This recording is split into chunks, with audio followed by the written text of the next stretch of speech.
चाहिँ भएको छैन। गाइस तपाईको स्वागत छ मेरो फर्स्ट ब्लगमा। त यो हो मेरो डग एन्ड मेरो बच्चा टाइप हो क्यान्डी। तपाईलाई पनि यस्तै युनिक र क्युट जापानिज स्पिट्स ब्रिडको डग चाहियो भने विराटनगरमा त जानु पेट छ विराटनगरमा। तपाईलाई यस्तै युनिक क्युट पप्पिजहरू मिल्न सक्छ जापानिज स्पिट्सको।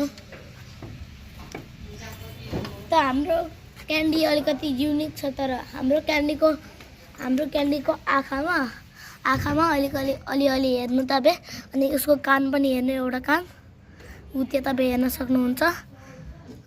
वेट अ सेकेन्ड, यसले के खाँदैछ?